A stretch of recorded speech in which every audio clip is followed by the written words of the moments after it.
Shalom. The biblical patriarchs, Adam, Enoch, Noah, Abraham, Isaac, or Jacob, were neither Israelites nor Jews, and they did not practice Judaism, Christianity, or Islam. Some even claim that neither Abraham or Israel had a religion, and that too is a misnomer. It is important that we begin this lesson with a solid foundation and remove presuppositions that could be a hindrance and stumbling block moving forward.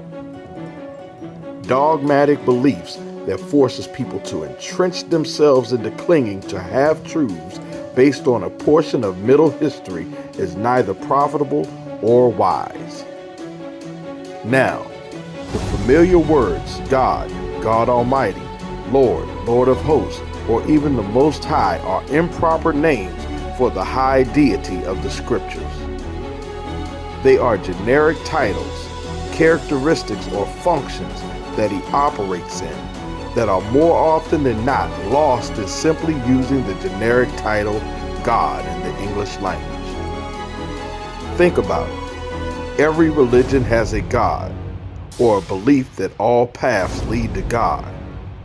And with perilous times upon us, it is imperative that those of us who follow the way, the truth, and the light, be ye set apart and put a difference between the holy and unholy.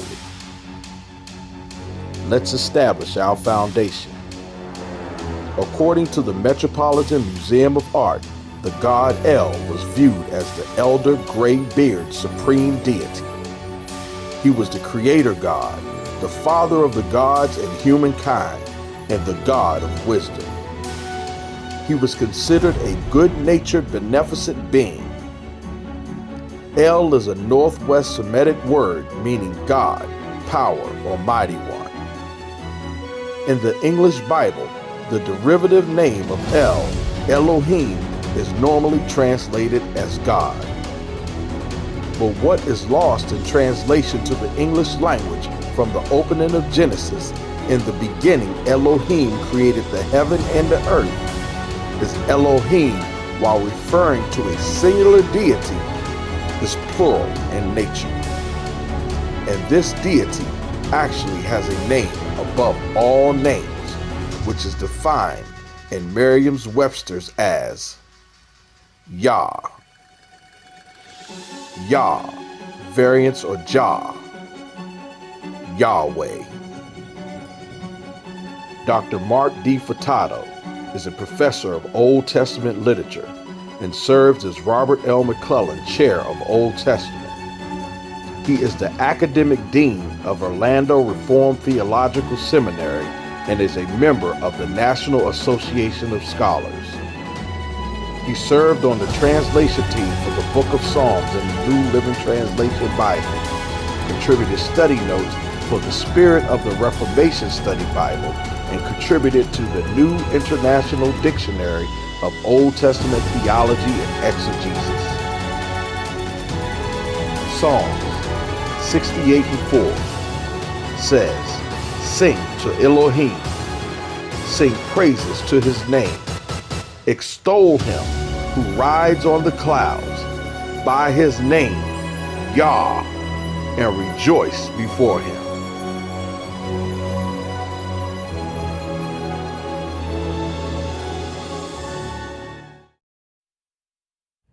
Dr. Furtado explains, Yahweh is the proper noun, the personal name of Israel's deity.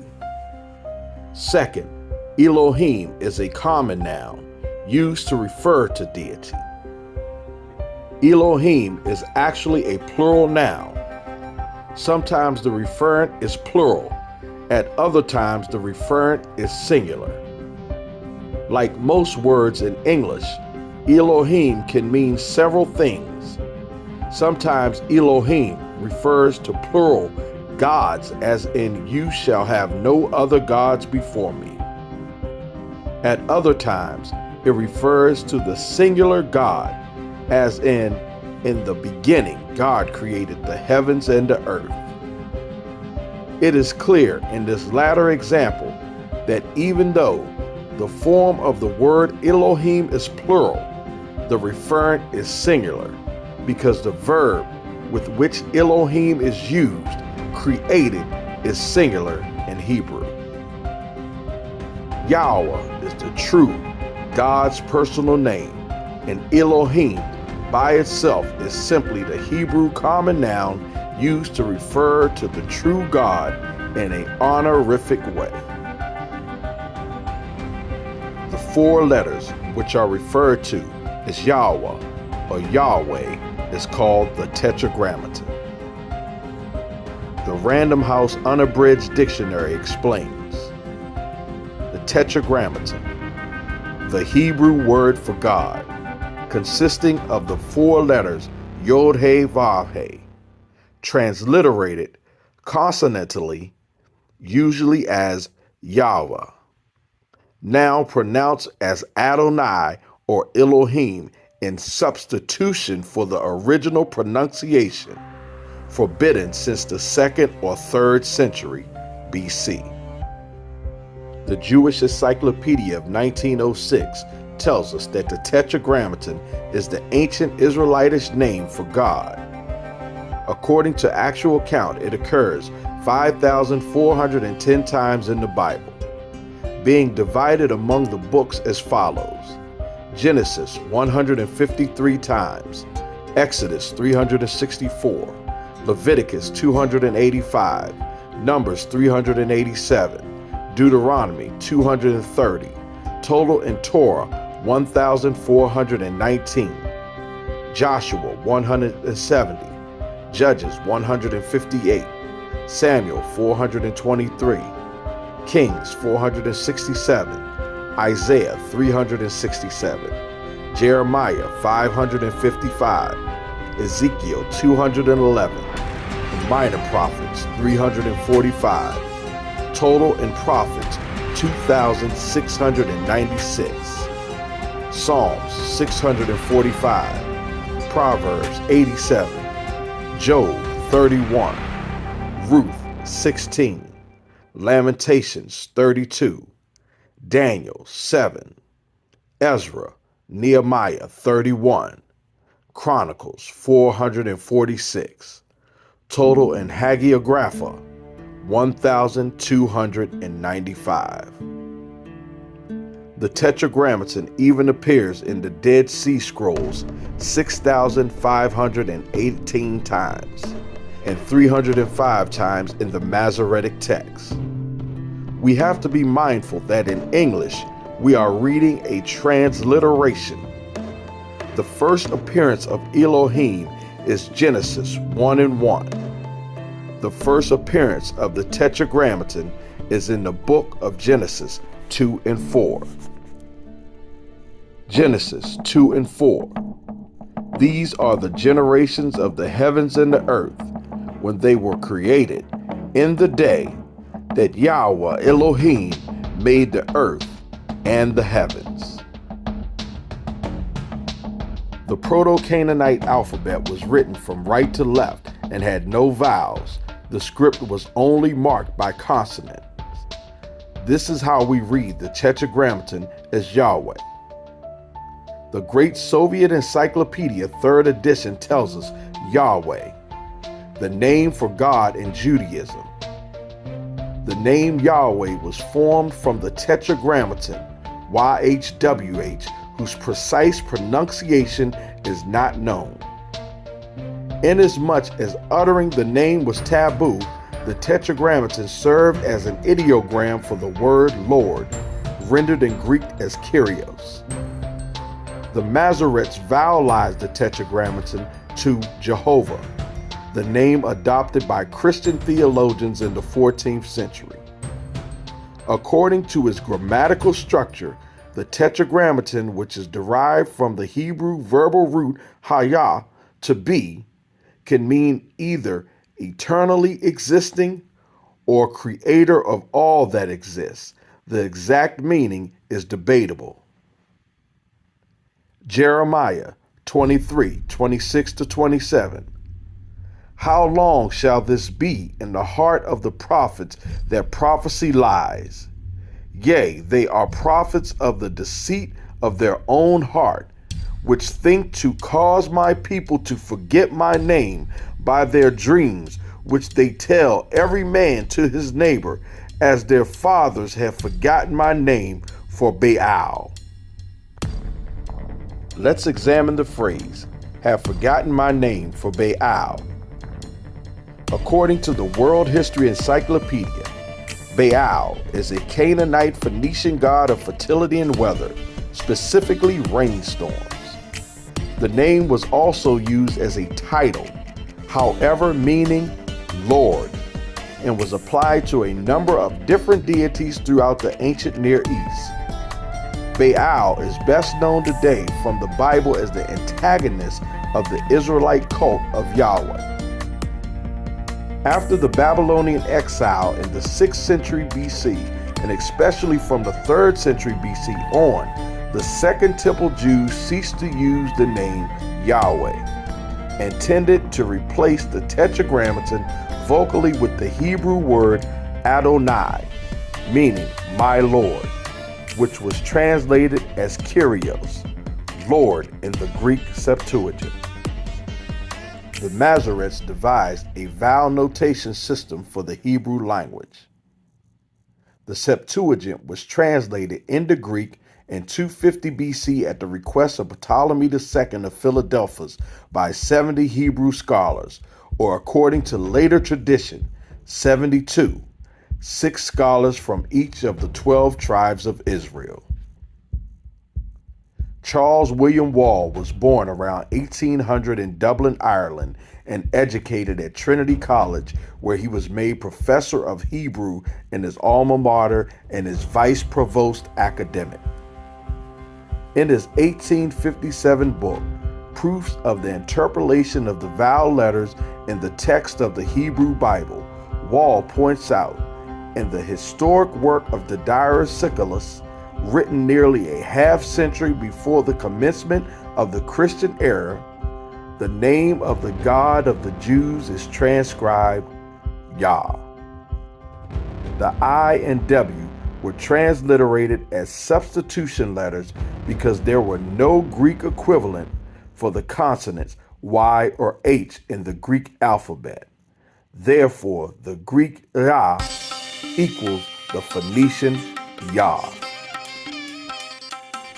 Lee M. Fields is a Hebrew scholar with a PhD from Hebrew Union College and is professor of Bible and theology at Mid-Atlantic Christian University and writes for Zondervan Academic. Mr. Fields says, the common rendering of the name as Jehovah is most likely not correct. Remember that at the time the texts were being composed, there was no system of writing vowels except for the occasional use vowel letters. The system most commonly used was developed by the Masoretes AD 500 to 1000. By at least after the Jews returned from Babylonian exile, the Jews did not utter the name. When the Masoretes added vowel points to the name, most of the time they put the vowels for a substitution term, Adonai. So Adonai in Hebrew is Adonai, and removing the consonants leaves the vowels.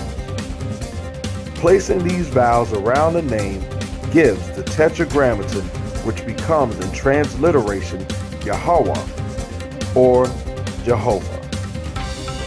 But this is not the original pronunciation, but a pronunciation manufactured from the combination of the consonants of the name plus the vowels from Adonai.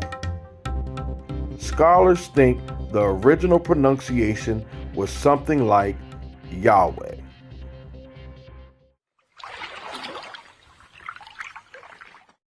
Lou White, assistant director for the Torah Institute, writes, the Masoretes, Masorah, means tradition, worked for 500 years, 600s through 1100s, to bend or fix the pronunciation of the language, inventing Nakud vowels to misdirect the utterance of words, primarily to distort the correct utterance of the name Yahweh.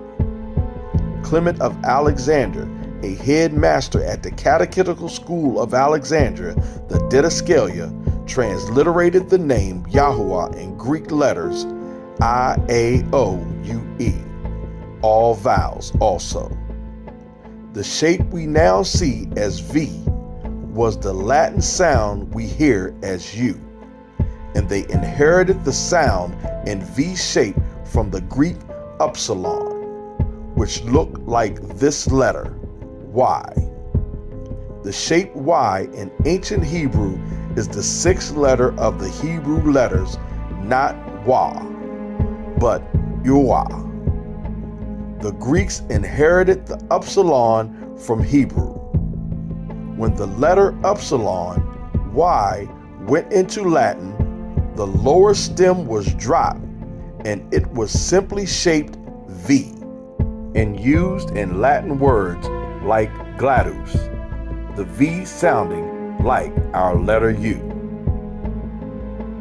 Rabbi Jacob ben Moses Bachrach was a noted apologist of Rabbinic Judaism.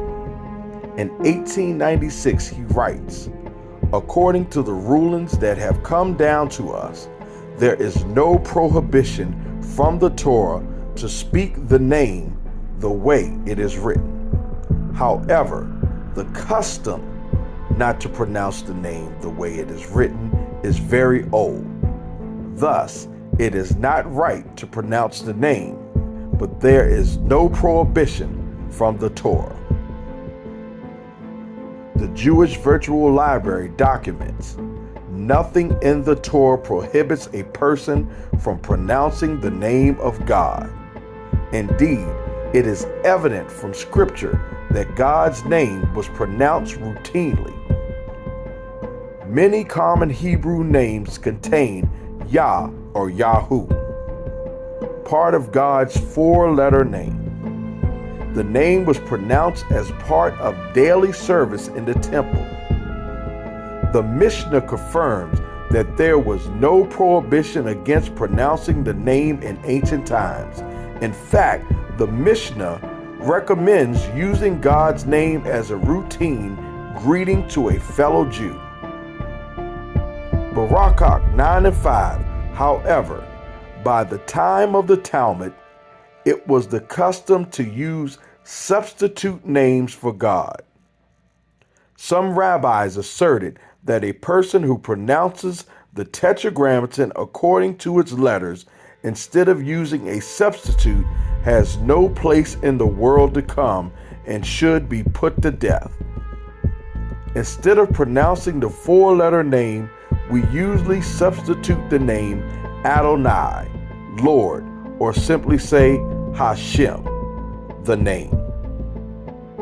Although the prohibition on pronunciation applies only to the four-letter name, Jews customarily do not pronounce any of God's many names except in prayer or study.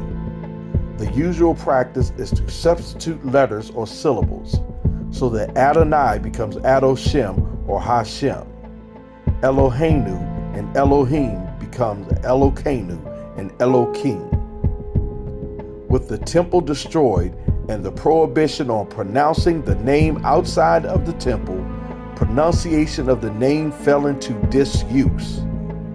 Scholars passed down knowledge of the correct pronunciation of the Tetragrammaton for many generations, but eventually the correct pronunciation was lost, and we no longer know it with any certainty. We do not know what the vowels were used or even whether the vav in the name was a vowel or a consonant. Some religious scholars suggest that the name was pronounced Yahweh, but others do not find this pronunciation particularly persuasive. Some Christian scholars render the four-letter name as Jehovah, but this pronunciation is particularly unlikely.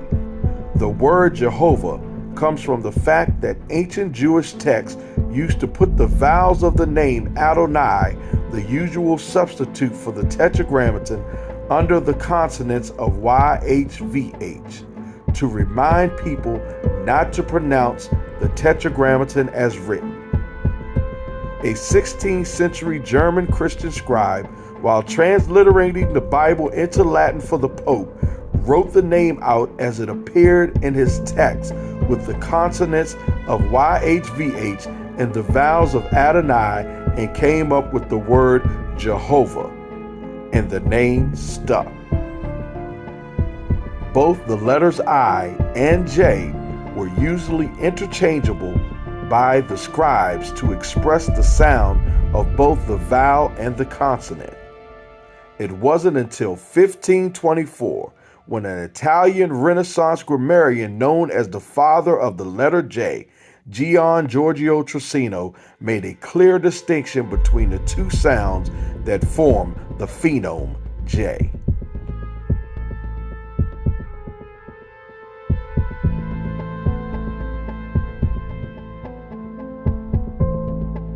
Dr. Stephen Pidgeon is the founder, president, and CEO of the Sefer Publishing Group, LLC, which produces the F. Sefer Bible.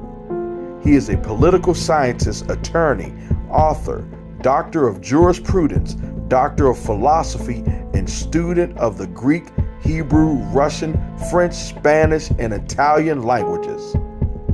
Dr. Pidgeon explains restoration of the sacred name in his Bible. The collection of the F. Sefer sets forth the name of and makes reference to our Creator as he identified himself to us in his holy word, and restores the names of people and places found in the original Ivrit Hebrew tongue, which have been transliterated into English. We make mention herein of the name Yahuwah. The name Yahuwah is a name that went unmentioned for over 2 millennia. The construct of these 4 letters is one that is common in modern Hebrew, where the yod is pronounced with the vowel ah, creating Yah.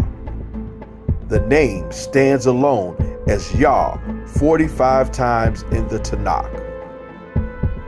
In Shemot, Exodus 3 and 14, Elohim gives his name as Ekyah Asher Ekyah, translated most basically as I am that I am, or I will be that I will be.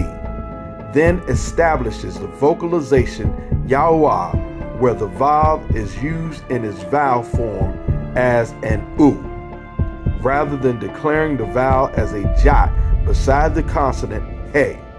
So the yod is pronounced Yah, and the hey is pronounced with the vav, or hu. This is easily recognized when you consider the transliterated name of many of the prophets, such as Yeshayahu, Yeremiyahu, and so on. The Tetragrammaton concludes with a single hey, which carries the same jot as the yod. That is the mark ah. Therefore, the pronunciation is Yahuwah or Yahweh. To ignore the hey at the end is a disservice, as in the pronunciation Yahweh, as the ha is the breath of the Father within his own name. Now, let's turn to the Associates for Biblical Research to affirm the historicity of Yahuwah in the early ages. Dated to circa 1219 BC, the late Bronze Age Merneptah Stela is the earliest extra-biblical record of a people group called Israel. Set up by Pharaoh Merneptah to commemorate his military victories, the Stela proclaims, Ashkelon is carried off and Gezer is captured. Yenoam is made into non-existence. Israel is wasted, its seed is not. Ashkelon, Gezer, and Yenoam are followed by an Egyptian hieroglyph that designates a town. Israel is followed by a hieroglyph that means a people. In the May-June 2016 issue of Biblical Archaeology Review, they released an article, Exodus Evidence, an Egyptologist looks at biblical history. The The article examines Egyptian texts, artifacts, and archaeological sites which demonstrate that the Bible recounts accurate memories from the 13th century BC. For instance, the names of 3 places that appear in the biblical account of Israel's exodus from Egypt correspond to Egyptian place names from the Ramesside period, 13th to 11th centuries BC. The Bible recounts that as slaves, the Israelites were forced to build the store cities of Pithom and Ramses. After the 10 plagues, the Israelites left Egypt and famously crossed the Yam Suf, translated Red Sea or Reed Sea, whose waters were miraculously parted for them. The biblical names Pithom, Ramses, and Yam Suf, Red Sea or Red Sea, correspond to the Egyptian place names Pi Ramesses, Pi Atum, and Pa Juf. These 3 place names appear together in Egyptian texts only from the Ramesside period, when Egypt's 19th dynasty ruled. The Israel Stela, also known as the Meneptah Stela, is a slab of rock which was found in 1896 at Thebes, Egypt. The monument was found where it had once stood in ancient Egypt, at the temple that honored Pharaoh Meneptah. Some refer to the stone as the Victory Stela because it records the military campaigns and victories of Pharaoh Meneptah, the son of the mighty Ramses II, who reigned in Egypt around 1215 BC, during the time of the judges in Israel. The writing on the stela is in hieroglyphs and very clearly mentions the name of Israel on it. Israel was considered by the Pharaoh of Egypt important enough to mention as a significant victory. This commemorative monument was erected in Meneptah's funerary temple to celebrate his victory against the Libyan coalition which had come to invade Egypt. In the lunette, 2 almost identical scenes in sunk relief show the king receiving from the god Amun the sickle of victory and the scepter of royalty. Behind him, goddess Mut on the left and Khonsu on the right offer him the staff of millions of years. The 28 lines of inscription which follow are a metered poetical composition conceived as a hymn to glorify the victorious deeds of the king. It includes an account of subdued peoples and places as a result of Meneptah's campaigns. The name Israel is included among the list of defeated peoples, hence the name Israel Stela, referring not to a country but to a tribe of the same name. The tribe that conquered the land of Canaan around 1400 BC. The inscription mentioning Israel contained in the stela reads, "The princes are prostrate, saying, Shalom. Not one of the 9 bows lifts his head. Chenhenu is vanquished, Kati at peace. Canaan is captive with all woe. Ashkelon is conquered, Gezer seized, Yenoam made non-existence. Israel is wasted, bare of seed. Kor is become a widow for Egypt. All who roamed have been subdued by the king of Upper and Lower Egypt, Banir Meramun, son of Re, Meneptah, content with Maat, given life like Re every day."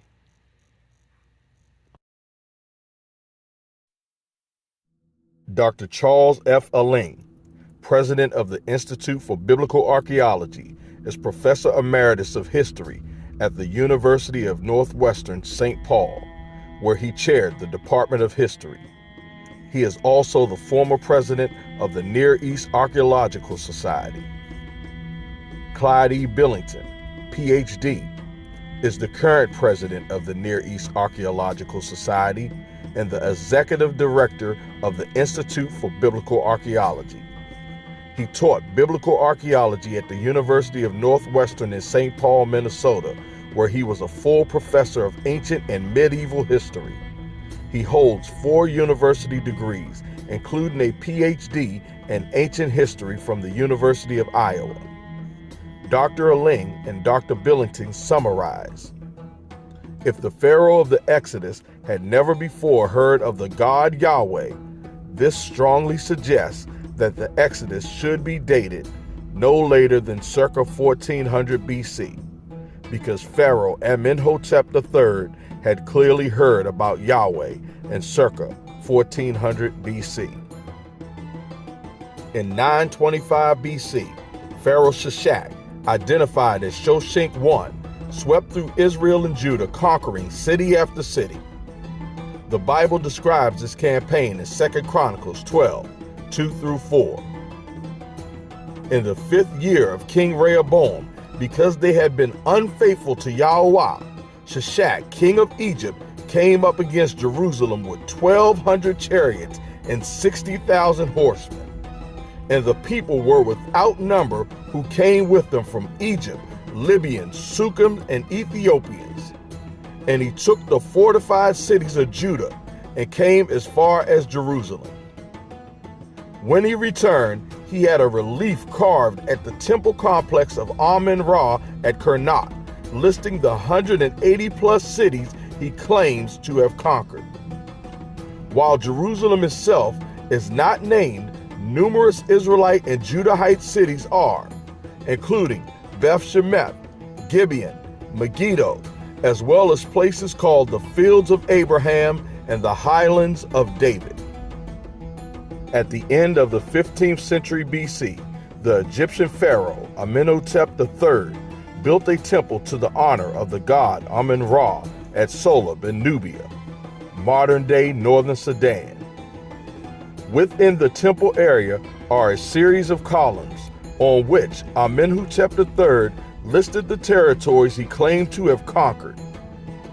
Each territory is listed by a relief of a prisoner with their hands tied behind their backs over an oval name ring, identifying the land of the particular foe.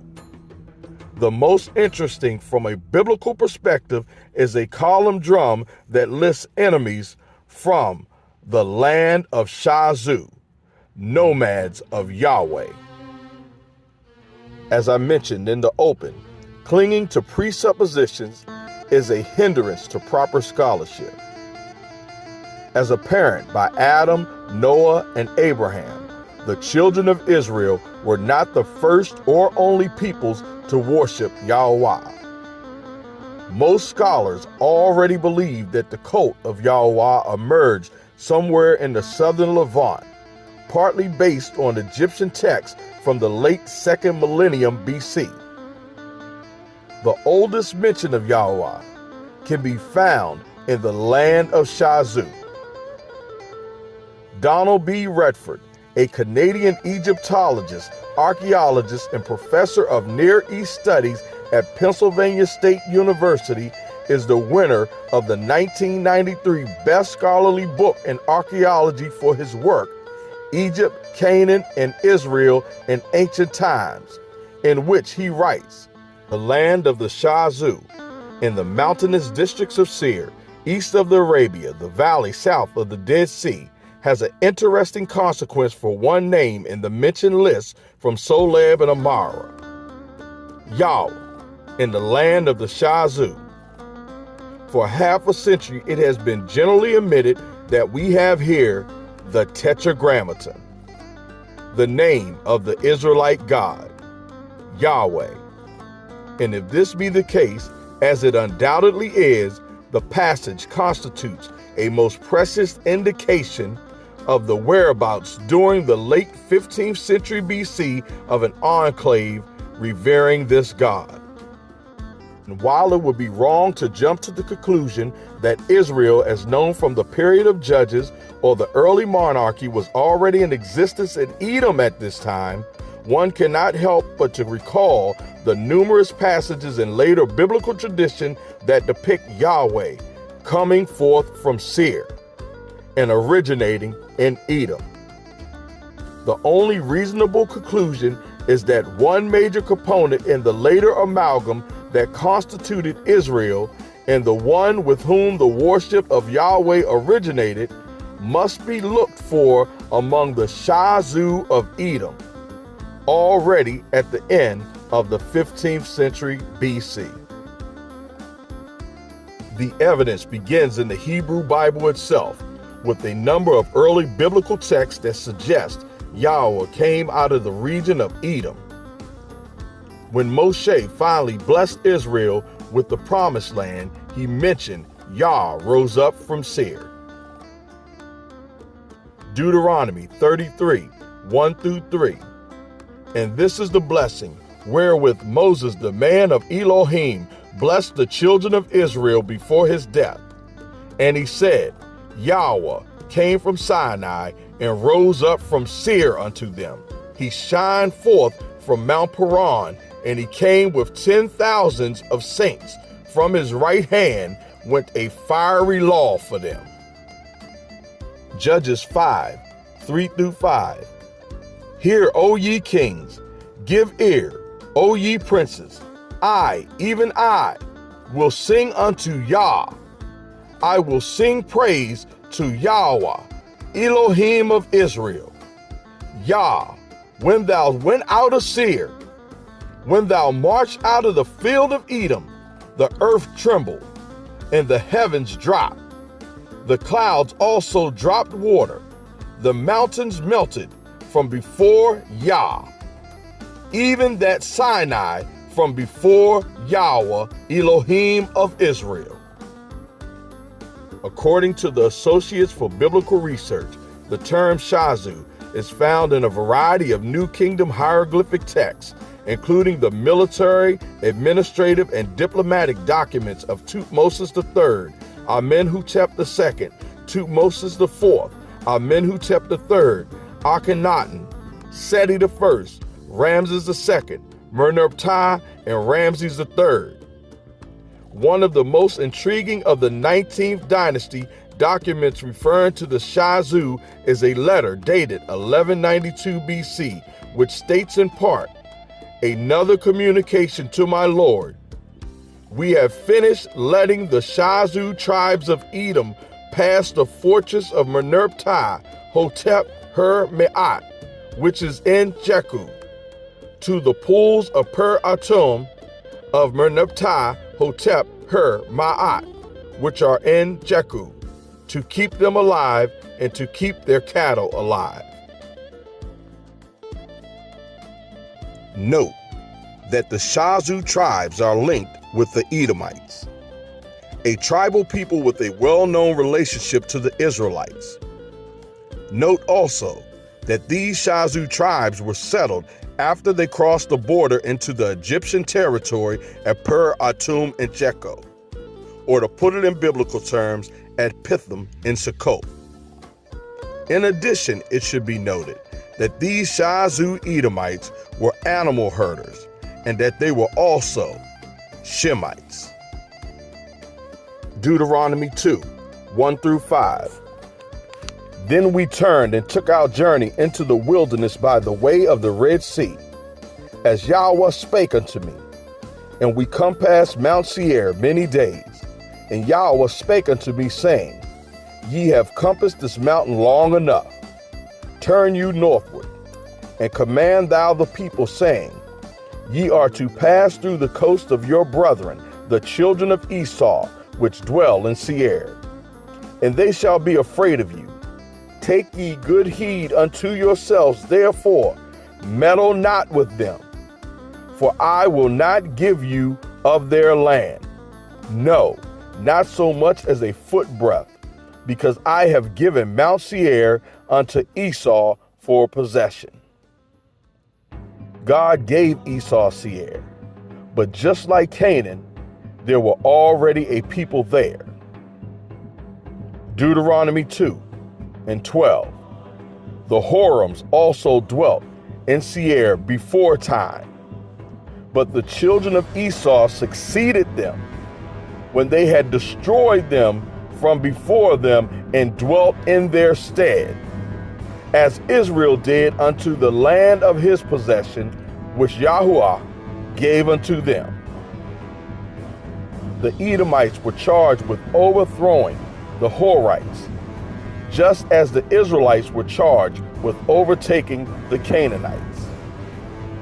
God also allotted parcels of land to the children of Abraham's nephew, Lot. Deuteronomy 2:19-22. And when thou come nigh over against the children of Ammon, distress them not, nor meddle with them, for I will not give thee of the land of the children of Ammon any possession, because I have given it unto the children of Lot for a possession. That also was accounted of land of giants. Giants dwelt there in old time.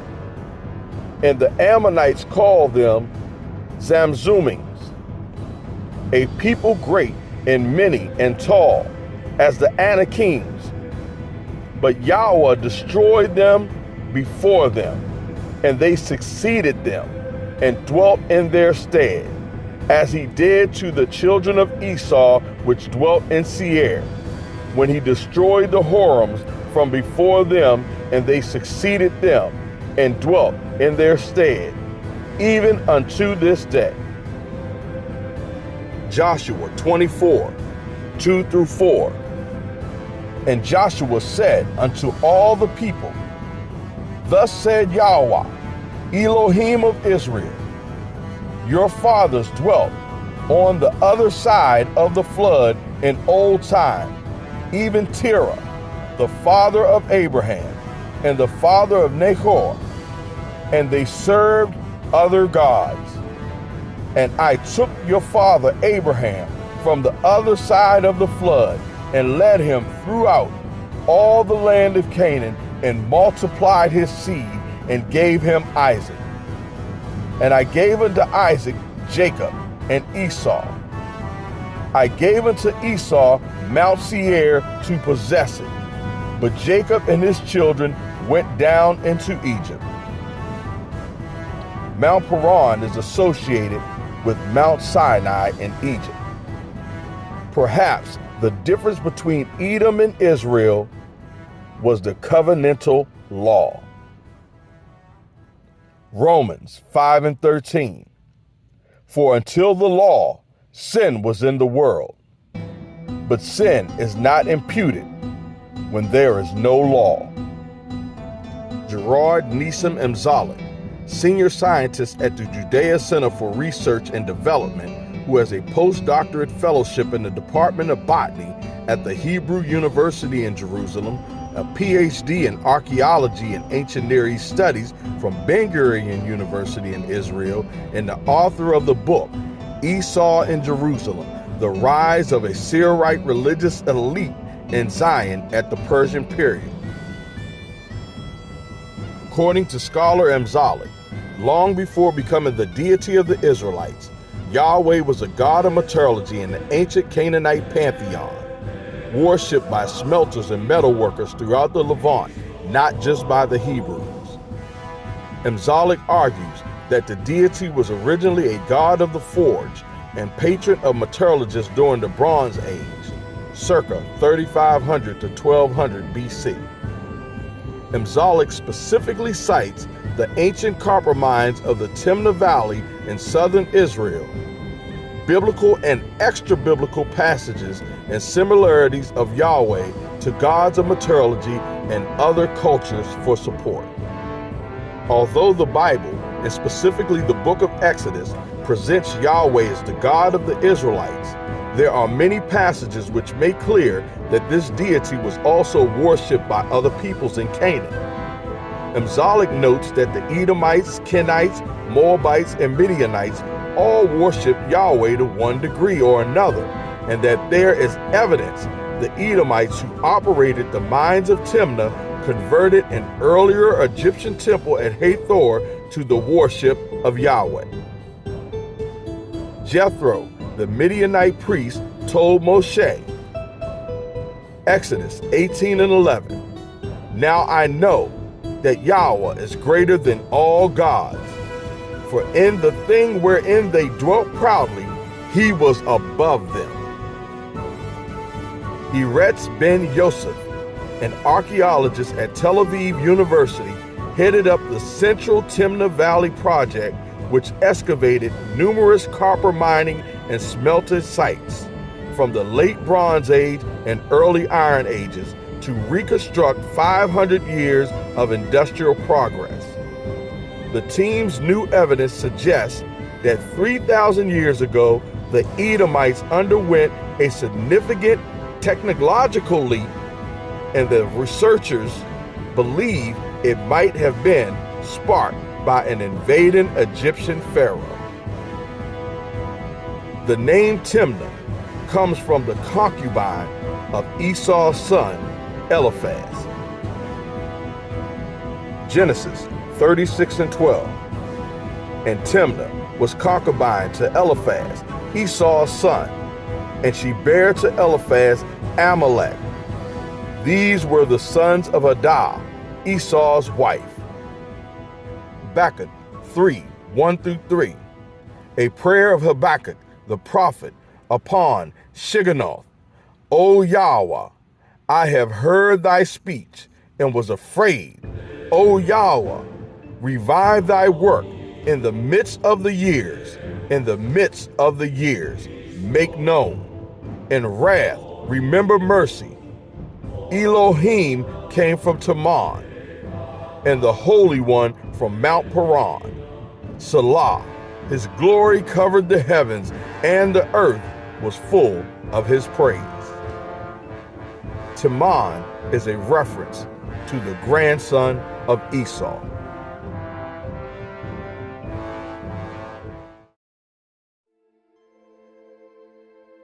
The Biblical Archaeology Society documents 2 pottery sherds found in Kantilla Ajarut with inscriptions mentioning Yahweh of Teman and his Asherah, and Yahweh of Samaria and his Asherah.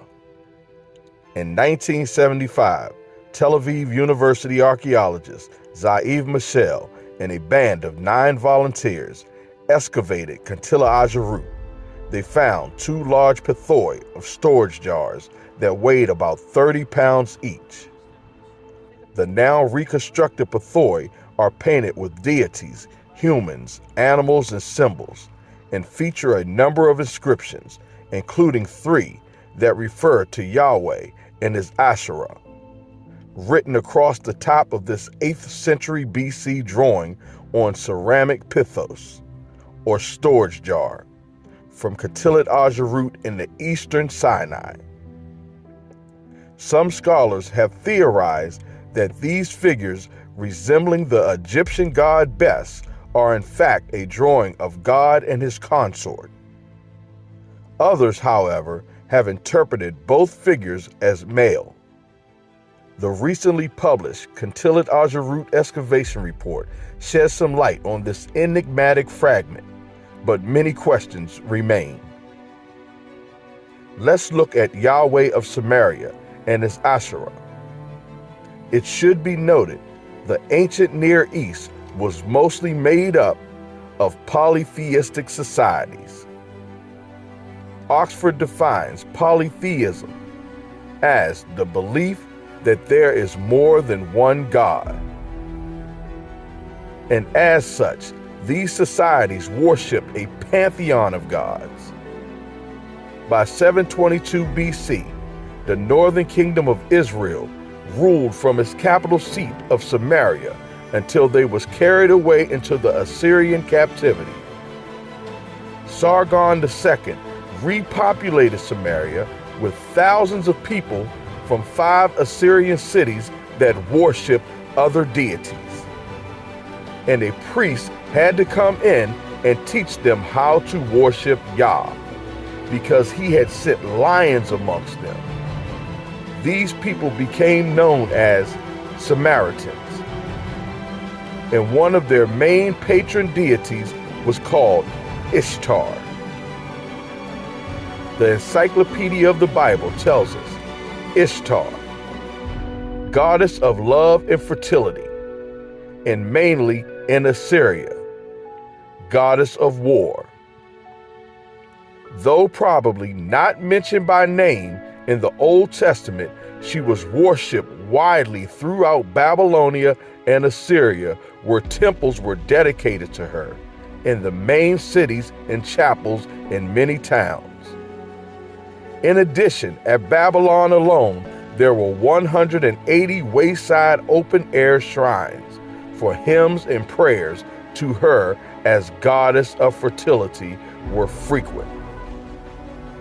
As Lady of the Lands, she was revered throughout the ancient Near East, though sometimes under other names.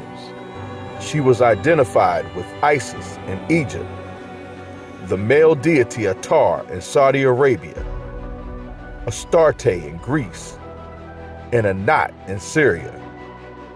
In Judah, women were upbraided for making sacrificial cakes or incense for her under her title as Queen of Heaven.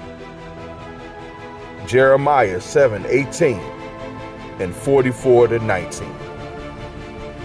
According to Babylonian tradition, this goddess, as the Sumar Anana or Anini, descended to the underworld in search of a missing lover, Tammuz, with the result that fertility ceased and women wept.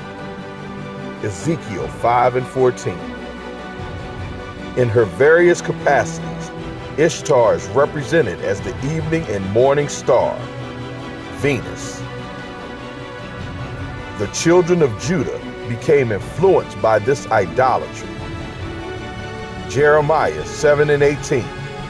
The children gather wood, and the fathers kindle the fire, and the women knead their dough to make cakes to the Queen of Heaven, and to pour out drink offerings unto other gods, that they may provoke me to anger. Ezekiel 8:14. Then he brought me to the door of the gate of Yahweh's house, which was toward the north, and behold, there sat women weeping for Tammuz. Eastern's Bible Dictionary tells us Ashtaroth, the moon goddess of the Phoenicians, representing the passive principle in nature, their principal female deity, frequently associated with the name of Baal, the sun god, their chief male deity. Judges 10:6, 1 Samuel 7:4, and 12:10. These names often occur in the plural Ashtaroth Baalim, probably as indicating either different statuses or different modifications of the deities. This deity is spoken of as Ashtaroth of the Zidonians. She was the Ishtar of the Akkadians and the Astarte of the Greeks. Jeremiah 44:17, 1 Kings 11:5, 33:2, and 2 Kings 23:13. There was a temple of this goddess among the Philistines in the time of Saul, 1 Samuel 31:10. Under the name of Ishtar, she was one of the great deities of the Assyrians. The Phoenicians called her Astarte. Solomon introduced the worship of this idol, 1 Kings 11:33. Jezebel's 400 priests were probably employed in its service, 1 Kings 18:19. It was called the Queen of Heaven. King Saul's armor was stripped from his mutilated body and put on display in her temple by the Philistines. 1 Kings 31, 8 through 10. And it came to pass on the morrow, when the Philistines came to strip the slain, that they found Saul and his 3 sons fallen in Mount Gilboa. And they cut off his head and stripped off his armor, and sent into the land of the Philistines round about to publish it in the house of their idols and among the people. And they put his armor in the house of Ashtaroth, and they fastened his body to the wall of Bethshan. King Solomon introduced the worship of this Asherah idol into Israel. 2 Kings 23 and 13. And the high places that were before Jerusalem, which were on the right hand of the Mount of Corruption, which Solomon, the king of Israel, had builded for Ashtaroth, the abomination of the Zidonians, and for Chemosh, the abomination of the Moabites, and for Milcom, the abomination of the children of Ammon, did the king defile.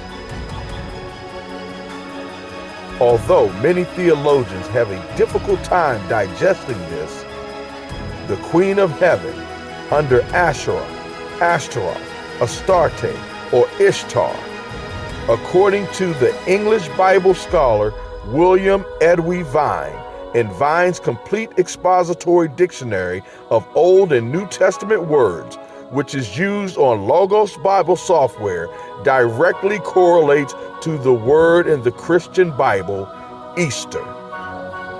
Mistranslated Easter in Acts 12 and 4. KJV denotes the Passover. The phrase after the Passover signifies after the whole festival was at an end. The term Easter is not of Christian origin. It is another form of Astarte, one of the titles of the Chaldean goddess, the Queen of Heaven. The festival of Pasch, held by Christians in post-apostolic times, was a continuation of the Jewish feast, but was not instituted by Christ, nor was it connected with Lent.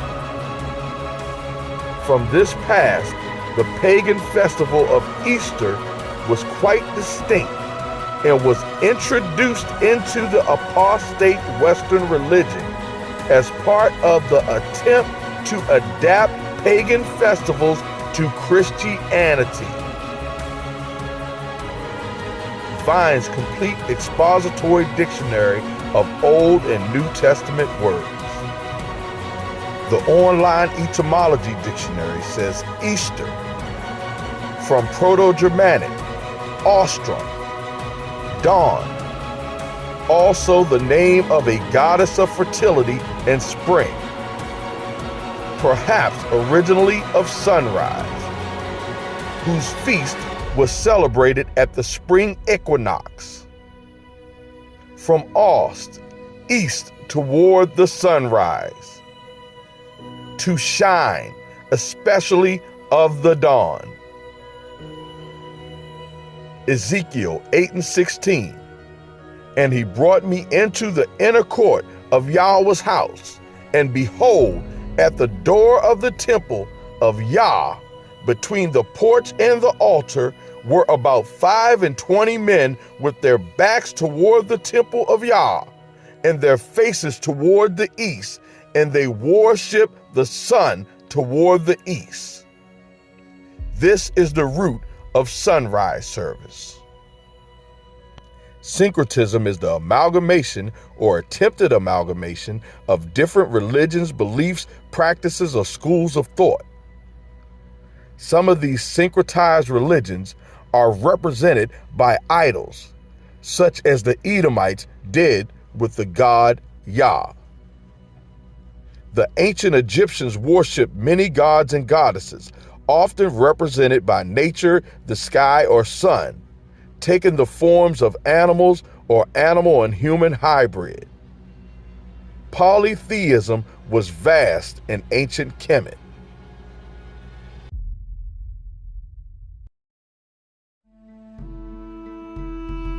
Isaiah 19:19-25. In that day shall there be an altar to Yahweh in the midst of the land of Egypt, and a pillar at the border thereof to Yah, and it shall be for a sign and for a witness unto Yahweh Shavawot in the land of Egypt. For they shall cry unto Yah because of the oppressors. He shall send them a Savior and a great one, and he shall deliver them.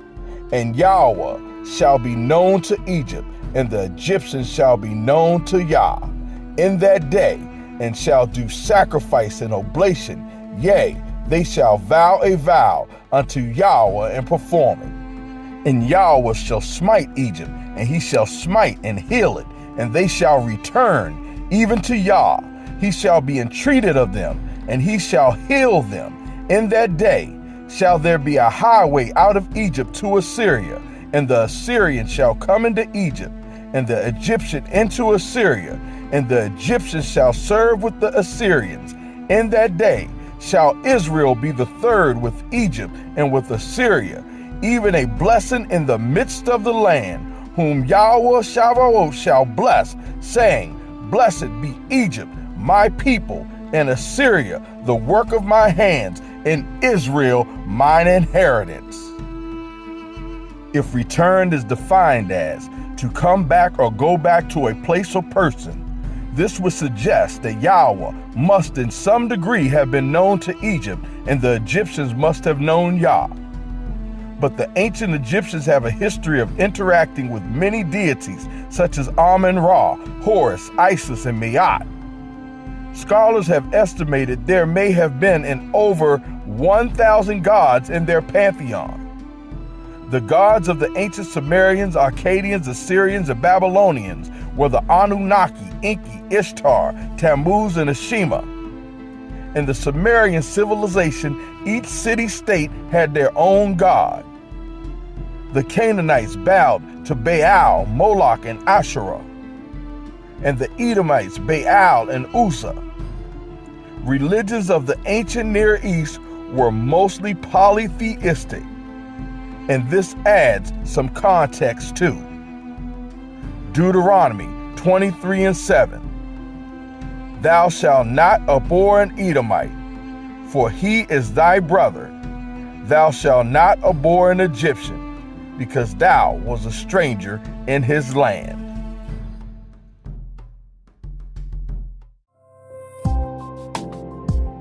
The Moabite stone, otherwise known as the Mesha Stela from the Iron Age, contains an ancient inscription by Mesha, king of Moab, during the late 9th century BC, elements of which match events in the Hebrew Bible. The inscription mentions how Mesha, after defeating the Israelites circa 840 BC, took the vessels of Yahweh to Chemosh, the chief god of Moab, meaning the object sacred to the worship of Yahweh in the temple, most likely the temple of Israel's capital of Samaria. The Moabite stone was discovered in 1868 AD in modern-day Jordan and the find published in 1870 AD. As the first extra-biblical inscription found to mention Yahweh, much was made of the discovery as the stela reported the same event from the Hebrew biblical narrative of 2 Kings 3, in which Mesha the Moabite rebels against Israel, though with major differences of the stela claiming a Moabite victory and the Bible claiming Israel the winner. The way the Yahuwah line was interpreted further supported the concept of Yahweh as the God of the Israelites alone, since Mesha claims to have taken the Israelites' God's vessels as tribute to his own. 2 Kings 3:4-8. And Mesha, king of Moab, was a sheep master, and rendered unto the king of Israel 100,000 lambs, and 100,000 rams with the wool. But it came to pass, when Ahab was dead, that the king of Moab rebelled against the king of Israel, and King Joram went out of Samaria the same time, and numbered all Israel. And he went and sent to Jehoshaphat, the king of Judah, saying, The king of Moab hath rebelled against me. wilt thou go with me against Moab to battle? And he said, I will go up. I am as thou art, my people as your people, and my horses as your horses. And he said, which way shall we go? And he answered, the way through the wilderness of Edom. The Moabite stone was written in the first person, the speaker being Mesha, king of Moab. Mesha ruled from about 850 BC until the late 9th century BC. Moab was located east of ancient Israel and Judah across the sea. To the south of Moab was Edom, and to the north of Moab was Ammon. The inscription mentioning Yahweh contained in the stone reads, and Chemosh said to me, go take Nebo from Israel. And I went in the night, and I fought against it from the break of dawn until noon. And I took it, and I killed its whole population, 7,000 male citizens and aliens, female citizens and aliens, and servant girls. For I had put it to the band of Astar, Chemosh.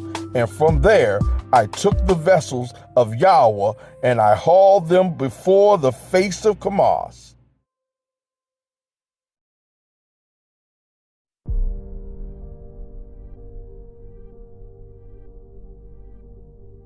In a world full of idolatry, what separated Israel from the other nations that tried their hands at Yah worship? The covenant. Exodus 20, 1-6. And Elohim spake all these words, saying, I am Yahweh, thy Elohim, which have brought thee out of the land of Egypt, out of the house of bondage. Thou shalt have no other gods before me. Thou shalt not make unto thee any graven image, or any likeness of anything that is in heaven above, or that is in the earth beneath, or that is in the water under the earth. Thou shalt not bow down thyself to them, nor serve them. For Yahweh thy Elohim am a jealous Elohim, visiting the iniquity of the fathers upon the children unto the third and fourth generation of them that hate me, and showing mercy unto thousands of them that love me and keep my commandments. Although this is against conventional thought, the children of Israel left Egypt as polytheists. Ezekiel 20:7.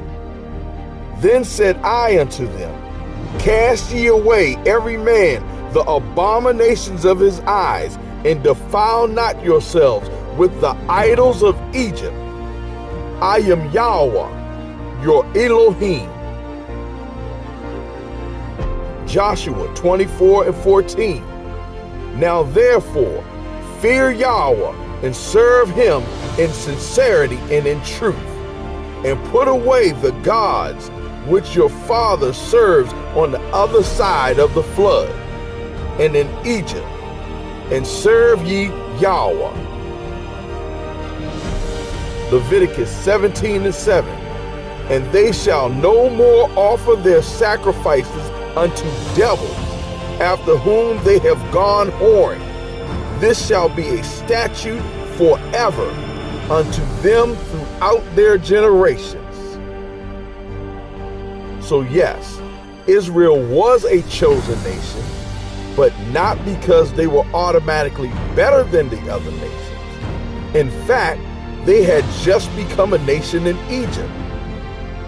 But because of the grace and mercy of Yah and his promise to Abraham, Isaac, and Jacob, Deuteronomy 7:7 says, Yahweh did not set his love upon you, nor choose you because you were more in number than any people, for you were the fewest of all people, but because Yahweh loved you, and because he would keep the oath which he had sworn unto your fathers, Abraham, Isaac, and Jacob, hath Yahweh with a mighty hand and redeemed you out of the house of the bondman, from the hand of Pharaoh, king of Egypt. Although other nations may have served him at one time, they were promiscuous and adulterous nations, unfaithful girlfriends who bowed to other gods, lesser gods. The Most High Yah, Elohim of Abraham, Isaac, and Jacob, took Israel as his bride in a covenant relationship, and that is what it means to be chosen. Leviticus 18:24-28. Defile not yourselves in any of these things, for in all these the nations are defiled which I cast out before you, and the land is defiled. Therefore I do visit the iniquity thereof upon it, and the land itself vomiteth out her inhabitants. You shall therefore keep my statutes and my judgments, and shall not commit any of these abominations, neither any of your own nation, nor any stranger that sojourneth among you. For all these abominations have the men of the land done, which were before you, and the land is defiled, that the land spew not you out also when you defile it, as it spewed out the nations that were before you. What nations? The Canaanites, the Hittites, the Girgashites, the Amorites, the Perizzites, the Hivites, and the Jebusites. 7 nations greater and mightier than Israel. Through the nations' idol worship, there was a separation made. Exodus 11:7. But against any of the children of Israel shall not a dog move his tongue, against man or beast, that ye shall may know how that Yahuwah put a difference between the Egyptians and Israel. So yes, Israel was chosen, but they were chosen to bring the nations back to Yah in righteousness. Deuteronomy 32:1-3. Give ear, O ye heavens, and I will speak, and hear, O earth, the words of my mouth. My doctrine shall drop as the rain, my speech shall distill as the dew, as the small rain upon the tender herb, and as the showers upon the grass, because I will publish the name of Yahweh, inscribe you greatness unto our Elohim. Deuteronomy 32:5. They have corrupted themselves. Their spot is not the spot of his children. They are a perverse and crooked generation. Deuteronomy 32:7. Remember the days of old. Consider the years of many generations.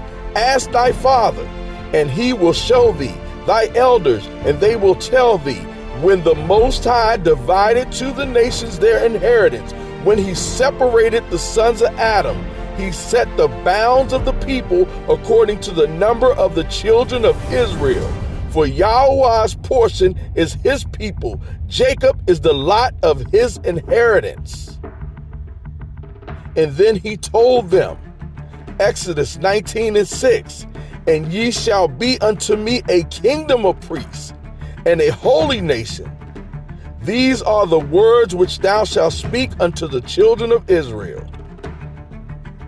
Isaiah 49:6, and he said, it is a light thing that thou should be my servants to raise up the tribes of Jacob and to restore the preserved of Israel. I will also give thee for a light to the Gentiles, that thou may be the salvation unto the end of the earth. Let's revisit that again in the complete Jewish Bible. Isaiah 49:6.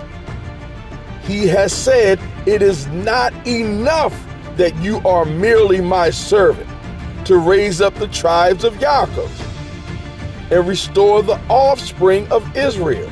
I will also make you a light to the nations, so my salvation can spread to the ends of the earth.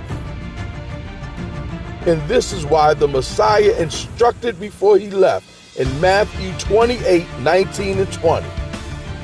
Give ye therefore and teach all nations, baptizing them in the name of the Father and of the Son and of the Holy Ghost, teaching them to observe all things whatsoever I have commanded you. And lo, I am with you always, even until the end of the world. Amen.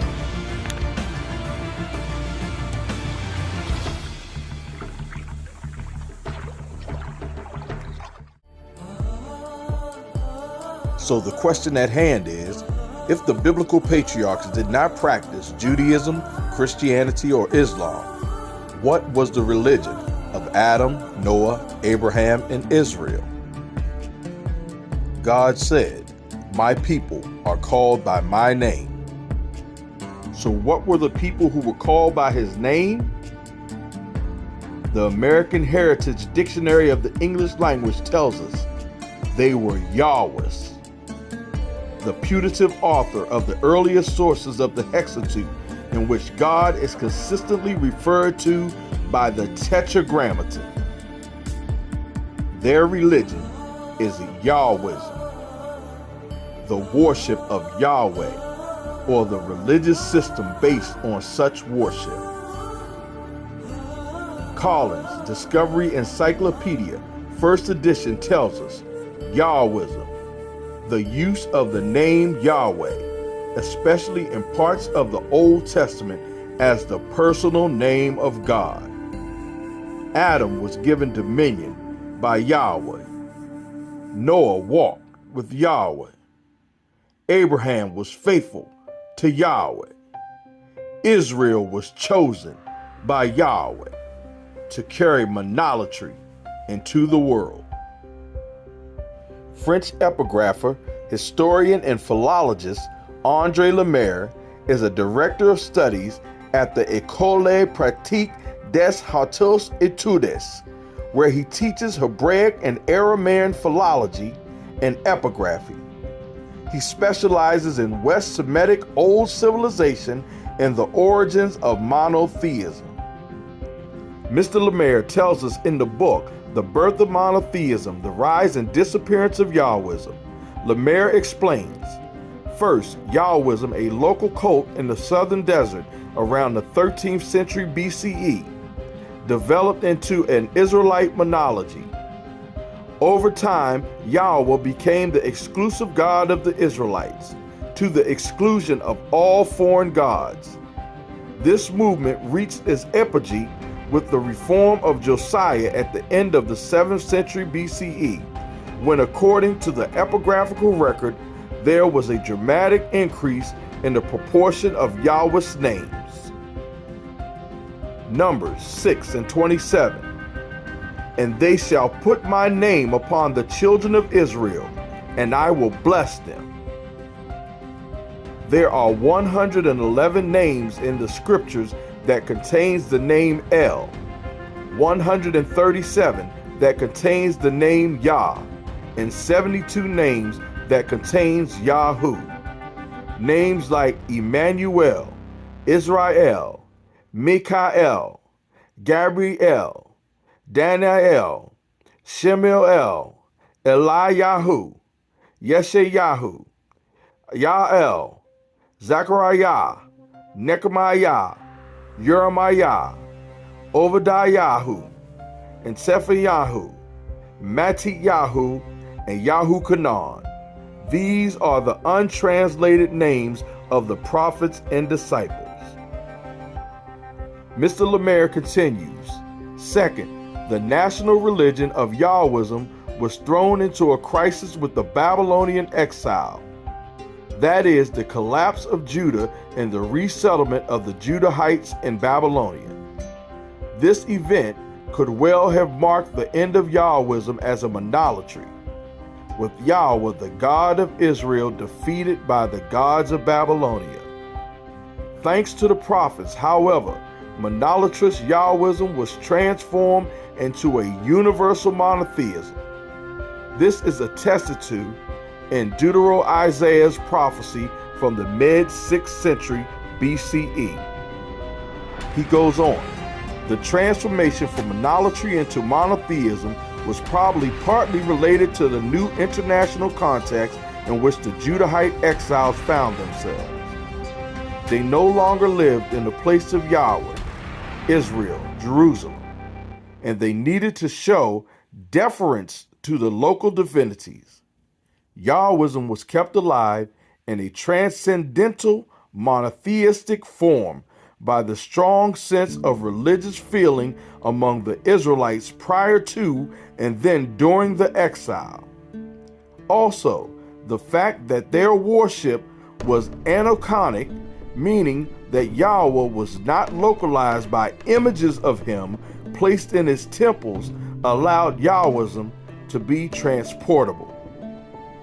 Mark S. Smith is the Helena Professor of Old Testament Literature and Exegesis at Princeton Theological Seminary.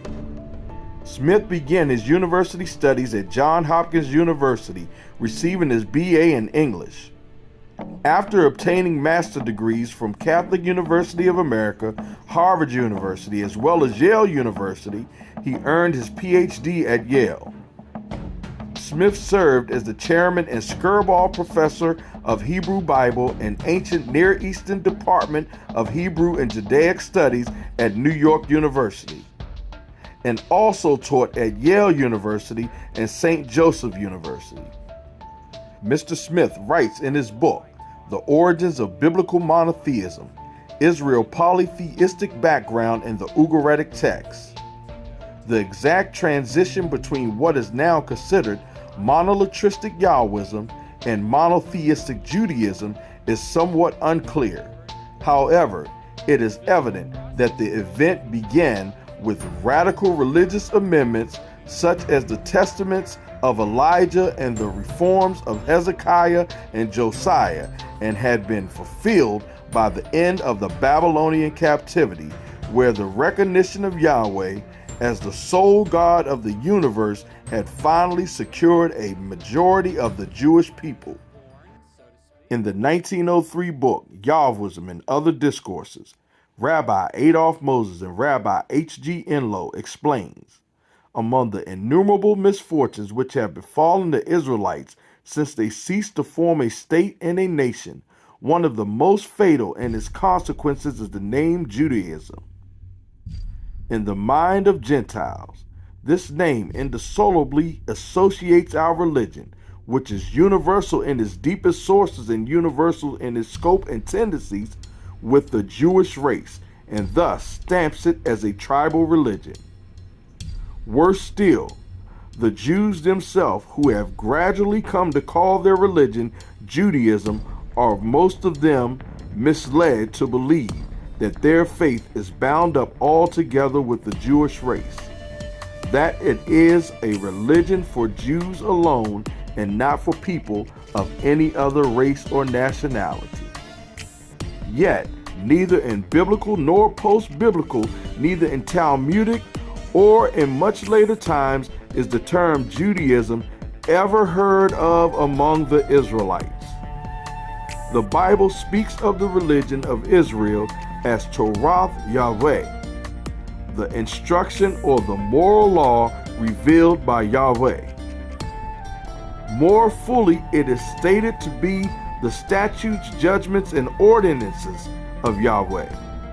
In other places, what we want to call the religion of Israel is represented as Yirath Yahweh, the fear and reverence of Yahweh. These and other kindred appellations continued for many ages to stand for the religion of Israel among its adherents. To distinguish it from Christianity and Islam, the Jewish philosopher sometimes designated it as the faith or belief of the Jews.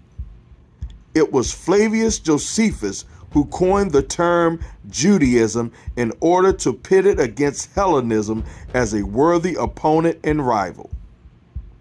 Jewish attorney and author Alfred Lilienthal, who studied at both Cornell and Columbia universities, points out in his 1953 book, What Price Israel?